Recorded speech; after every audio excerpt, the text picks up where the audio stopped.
स्वागत है आपका एक और महत्वपूर्ण क्लास में।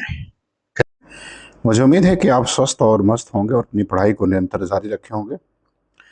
यदि आप UGC NET, TLT, TGT, JSE, GDC, KBS इन परीक्षाओं की तैयारी कर रहे हैं तो यह क्लास आपके लिए बहुत महत्वपूर्ण है। यदि आप चैनल पर नए हैं तो चैनल को सब्सक्राइब कर लें, और यदि आपने सब्सक्राइब किया है तो आप वीडियो को लाइक जरूर करें। तो चलिए शुरू करते हैं आज की एक और महत्वपूर्ण क्लास। पहला सवाल क्या कह रहा है? पहला सवाल कह रहा है कि हिंदुई को किसने हिंदुस्तान के रोमांस की भाषा कहा है? आपको ये बताना है। ए कह रहा है ग्रेशन, बी आचार्य रामचंद्र शुक्ल, सी श्याम सुंदर दास, और डी कह रहा है कि गारशादा तासी। तो आपको पहले वाले प्रश्न का उत्तर जो है बताना है कि इसका सही उत्तर क्या होगा। तो हिंदुई को हिंदुस्तान के रोमांस की भाषा जो है वो तासी ने कहा है, तो विकल्प डी इसका उत्तर जो है वो सही होगा। सेकंड सवाल पर आते हैं। दूसरे सवाल पर कह रहे हैं कि निम्नलिखित में से कौन सी रचना मलूक दास की नहीं है? तो आपको ये बताना कौन सी कृति जो है वो मलूक दास की नहीं है। ए कह रहा है ज्ञान बोध, बी रतन खान, सी ज्ञान समुद्र, और डी कह रहा है कि भक्ति विवेक। तो आपको दूसरे प्रश्न का उत्तर बताना है कि जो है मलूक दास की रचना इसमें से कौन सी नहीं है। तो वो रचना ज्ञान समुद्र नहीं है, विकल्प सी उत्तर इसका सही होगा। ज्ञान समुद्र जो है ये सुंदर दास की रचना है। किसकी है? ये आपके सुंदर दास की जो है वो रचना है। तीसरे सवाल पर आते हैं। सवाल नंबर तीसरा कह रहा है कि नैतिकता समझ लो कि यही चौकी है, एक कोने में पड़ी है, सभा सोसाइटी के वक्त इस पर चादर बिछा दी जाती है। राग दरबारी में ये कौन सा कथन पात्र जो है, यह कथन कौन सा पात्र कहता है? ए कह रहा है सनीचर, बी खन्ना मास्टर, सी रामाधीन, और डी कह रहा है कि गयाधीन। तो आपको ये बताना है कि इसमें से कौन सा पात्र जो है इस कथन को कहता है। तो ये गयाधीन का कथन है, विकल्प डी उत्तर इसका क्या होगा वो सही होगा। चौथे सवाल पर आते हैं। चौथा सवाल कह रहा है कि संस्कृति और सौंदर्य निबंध मूलतः निम्न में से किस रचनाकार पर आधारित है? ए हजारी प्रसाद द्विवेदी, बी विद्यानिवास मिश्र, सी रामदरस मिश्र, और डी कह रहा है विवेकी राय।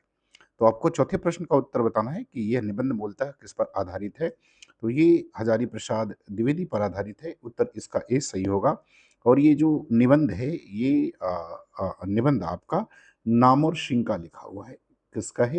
ये निबंध आपके नामवर सिंह के द्वारा लिखा गया है। पांचवें सवाल पर आते हैं। पांचवा सवाल कह रहे हैं कि बचन सिंह किस कहानी का पात्र है?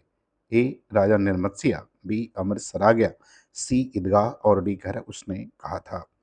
तो आपको ये बताना है कि ये पात्र जो किस कहानी से है। तो ये राजा निर्मत्सिया कहानी से है, विकल्प ए इसका उत्तर सही होगा। कमेंट में आप जरूर बताएंगे कि राजा निर्मंसिया ये कहानी किसके द्वारा लिखी गई है। छठवें सवाल पर आते हैं। कह रहा है कि परी शोर तन दग मम अग्न जुह सुल्तान अब हिम्मत विचारिये लरन मरन परवान। पृथ्वीराज राशो में यह किस पात्र का कथन है? ए चामुंडराय, बी पृथ्वीराज चौहान, सी सामंत, और डी रघुवंश राम का। तो आपको ये बताना है कि पृथ्वीराज राशो में यह कथन जो है वो किस पात्र के द्वारा कहा गया है। तो ये कथन जो है वो पृथ्वीराज चौहान का है, विकल्प बी उत्तर इसका क्या होगा सही होगा। सातवें सवाल पर आते हैं। सातवां सवाल कह रहे हैं कि देवनागरी लिपि का विकास क्रम क्या है? आपको देवनागरी के विकास क्रम के बारे में बताना है। ये कह रहा है कुटिल लिपि, ब्राह्मी लिपि, गुप्त लिपि, या देवनागरी लिपि। बी कह रहा है ब्राह्मी लिपि, गुप्त लिपि, कुटिल लिपि, देवनागरी लिपि। सी कह रहा है ब्राह्मी लिपि, कुटिल लिपि, गुप्त लिपि, देवनागरी लिपि। डी कह रहा है गुप्त लिपि, ब्राह्मी लिपि, कुटिल लिपि, और देवनागरी लिपि। आपको बताना कि इसमें से कौन सा विकल्प जो है वो देवनागरी लिपि के विकास के क्रम में जो है वो सही है। सातवें सवाल का उत्तर तो विकल्प बी इसका उत्तर जो है वो आपका सही हो जाएगा। ब्राह्मी लिपि, गुप्त लिपि, कुटिल लिपि, और नागरी लिपि। चले अब आते हैं सवाल नंबर आठवां। आठवां सवाल कह रहे हैं कि बुंदेली बोली की उपबोलियां कौन सी हैं? ए कह रहे बुक्सा, संडेली, बंगाराही, बी कह रहे कठेरिया, डांगी, माधुरी, सी कह रहे भदौरी, बनाफरी, और खटोला, और डी कह रहे कि इनमें से कोई नहीं। तो आठवें प्रश्न का उत्तर बताना है कि बुंदेली बोली की उपबोलियां इनमें से कौन सी हैं। तो इसका उत्तर विकल्प आपका सी सही हो जाएगा। भदौरी, बनाफरी, और खटोला ये तीनों जो है ये बुंदेली की उपबोलियां हैं। नवें सवाल पर आते हैं। सवाल नंबर 9 कह रहे कि अपभ्रंश में कुल कितने स्वर थे? ए कह रहे 7, बी 8, सी 9, और डी कह रहे 10। तो 9वें प्रश्न का उत्तर बताना कि अपभ्रंश में कुल कितने स्वर थे? तो अपभ्रंश में कुल स्वरों की संख्या 8 थी। विकल्प बी उत्तर इसका जो है वो सही हो जाएगा। हरदेव बहारी ये इसकी संख्या जो है वो 10 मानते हैं। 10वें सवाल पर आते हैं। कह रहे हैं सुकवि सरोज किसकी कृति है? आपको ये बताना सुकवि सरोज किसकी कृति है? ए कह रहे रामरेश त्रिपाठी, बी श्याम सुंदर दास, सी योगी हरि और डी कह रहे कि गौरी शंकर द्विवेदी। तो 10वें प्रश्न का उत्तर बताना है। इसका सही उत्तर जो है वो क्या होगा? तो इसका सही उत्तर विकल्प डी हो जाएगा। गौरी शंकर द्विवेदी की कृति है ये। 11 नंबर सवाल पर आते हैं। कह रहे कि आदिकाल को किसने अनिर्दिष्ट लोक प्रवृत्ति का युग कहा है? ए जाडग्रेशन, बी आचार्य रामचंद्र शुक्ल, सी मिश्र बंधु और डी कह रहा है श्याम सुंदर दास। तो आदिकाल के संदर्भ में दिया गया ये वक्तव्य जो है वो किसका है? तो अगर इस प्रश्न के उत्तर की बात करें तो ये शुक्ल जी के द्वारा कहा गया है। तो विकल्प बी उत्तर इसका क्या होगा? सही हो जाएगा। 12 नंबर सवाल पर आते हैं। कह रहे हैं कि हिंदी भक्ति काव्य का प्रथम क्रांतिकारी पुरस्कर्ता कबीर हैं। यह कथन किसका है? ए बच्चन सिंह, बी डॉक्टर नगेंद्र, सी आचार्य रामचंद्र शुक्ल और डी कह रहे हैं हजारी प्रसाद द्विवेदी। तो 12वें प्रश्न में आपको बता रहा है कि हिंदी भक्ति काव्य का प्रथम क्रांतिकारी पुरस्कर्ता कबीर है। यह कथन किसका है? बच्चन सिंह का है, नागेंद्र का, आचार्य रामचंद्र शुक्ल या हजारी प्रसाद द्विवेदी। तो 12वें प्रश्न की बात करें तो इसका उत्तर विकल्प ए हो जाएगा। ये कथन बच्चन सिंह का है। 13 नंबर सवाल पर आते हैं। कह रहे कि तुलसी के भाषा के स्वरूप को पूर्णतः समझने के लिए जायसी की भाषा का अध्ययन आवश्यक है। ये कथन जो है किसके द्वारा कहा गया है? A doctor Nagendra, B doctor Bachchan Singh, C Ramchandra Shukla और डी कह हजारी प्रसाद द्विवेदी। तो 13वें प्रश्न का उत्तर बताना है कि तुलसी की भाषा को पूर्णतः समझने के लिए हमें जायसी की भाषा का अध्ययन आवश्यक होता है। तो ये कथन जो है वो शुक्ल जी ने कहा है। विकल्प सी उत्तर इसका सही होगा। 14 नंबर सवाल पर आते हैं। कह रहे कि प्रतिभा अपूर्व वस्तु निर्माण क्षमा प्रज्ञा, ये कथन किसका है? ए मम्मट, बी अभिनवगुप्त, सी कुंतक और डी कह रहे राजशेखर। तो 14वें प्रश्न का उत्तर बताना है कि ये कथन किसके द्वारा कहा गया है। सवाल नंबर 14। तो ये अभिनवगुप्त का मत है। विकल्प बी उत्तर इसका जो है वो सही होगा। 15 नंबर सवाल पर आते हैं। सवाल नंबर 15 क्या कह रहा है?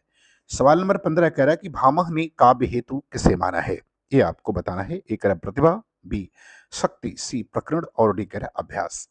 तो भामह ने किसको माना है ये आपको जो है वो बताना है। तो अगर इसका उत्तर देखा जाए तो भामा जो है वो प्रतिभा को काव्य का क्या मानते हैं? हेतु मानते हैं। जबकि शक्ति की बात करें तो रुद्र और कुंतक दोनों उसको मानते हैं और प्रकरण की बात करें तो वामन मानते हैं। अभ्यास की बात करें तो मम्मट जो है वो वामन और मम्मट जो है वो प्रकरण को भी मानते हैं और शक्ति और निपुणता को भी जो है वो मानते हैं। सवाल नंबर 16 पर आते हैं। 16 नंबर सवाल में कह रहे हैं कि इनमें से कौन सी आत्मकथा है? आपको ये बताना कि इसमें से कौन सी आत्मकथा है। एक रस श्रृंखला की कड़ियां, बी सभ्यता, सी मेरे 7 जन्म और डी कह मकबूल। तो आपको बताना कि इसमें से कौन सी जो है वो आत्मकथा है। तो वो विकल्प सी है, मेरे 7 जन्म। ये हंसराज रहबर के द्वारा लिखी गई आत्मकथा है। तो विकल्प सी उत्तर इसका सही होगा। सवाल नंबर 17 पर आते हैं। 17 में करें कि में से कौन सी पत्रिका मासिक नहीं है? आपको ये बताना कि कौन सी पत्रिका मासिक नहीं है। ए कर बाला बोधिनी, बी हिंदी प्रदीप, सी सरस्वती और डी करें कि नागरी प्रचारणी। तो बताना कि कौन सी पत्रिका जो है इसमें मासिक नहीं है। बाला बोधिनी, हिंदी प्रदीप, सरस्वती और नागरी प्रचारणी। तो विकल्प डी इसका उत्तर जो है वो सही हो जाएगा। नागरी प्रचारणी जो है वो मासिक पत्रिका नहीं है बल्कि यह त्रैमासिक पत्रिका है। हिंदी प्रदीप बालकृष्ण भट्ट का है और अगर बाला बोधिनी की बात करें तो ये भारत हिंदू का है। सरस्वती जो है वो के शुरुआती संपादक श्याम सुंदर दास रहे, बाद में जो है वो महावीर प्रसाद द्विवेदी इसके संपादक होते हैं। 18 नंबर सवाल में कह रहा है कि खुली खिड़कियां किसकी कृति हैं? ये आपको बताना है। ए कह रहा है मैत्रेयी पुष्पा, बी नासिरा शर्मा, सी राधा कुमार और डी कह रहा है रमणिका गुप्ता। तो आपको बताना कि खुली खिड़कियां जो है वो किसकी कृति है। तो ये मैत्रेयी पुष्पा के द्वारा लिखी गई स्त्री विमर्श की एक पुस्तक है। तो विकल्प ए उत्तर इसका सही होगा। 19वें सवाल पर आते हैं। 19वां सवाल कह रहे हैं कि निम्नलिखित में से मैनेजर पांडे की कृति नहीं है। तो आपको ये बताना कि कौन सी कृति जो है वो मैनेजर पांडे की नहीं है। ए कर शब्द और कर्म, बी कर अनभय सांचा, सी कर हिंदी कविता का अतीत और वर्तमान और डी कर के आलोचना की पहली किताब। तो आपको ये बताना कि कौन सी कृति जो है वो मैनेजर पांडे की नहीं है। तो वो विकल्प डी आपका सही हो जाएगा। आलोचना की पहली किताब ये इनकी नहीं है बल्कि ये विष्णु खरे के द्वारा लिखी गई किताब है। बाकी तीनों किताबें जो है मैनेजर पांडे की हैं।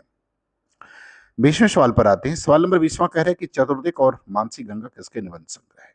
तो आपको ये बताना कि किसके निबंध संग्रह है। ए कह रहा है नामवर सिंह, बी शिव प्रसाद सिंह, सी धर्मवीर भारती और डी कह रहा है कि निर्मल वर्मा। तो 20वें प्रश्न का उत्तर आपको बताना है, इसका सही उत्तर क्या होगा? तो इसका सही उत्तर विकल्प बी हो जाएगा, ये शिव प्रसाद सिंह के निबंध हैं। तो आज सिर्फ 20 प्रश्न जो है आज वीडियो में शामिल हैं। मुझे उम्मीद है कि ये महत्वपूर्ण प्रश्न आपको पसंद आएँगे। आपको अच्छा लगे तो आप चैनल को सब्सक्राइब करें। यदि आपने सब्सक्राइब किया है तो आप वीडियो को शेयर करें। पूरा वीडियो देखने के लिए आपका बहुत-बहुत धन्यवाद।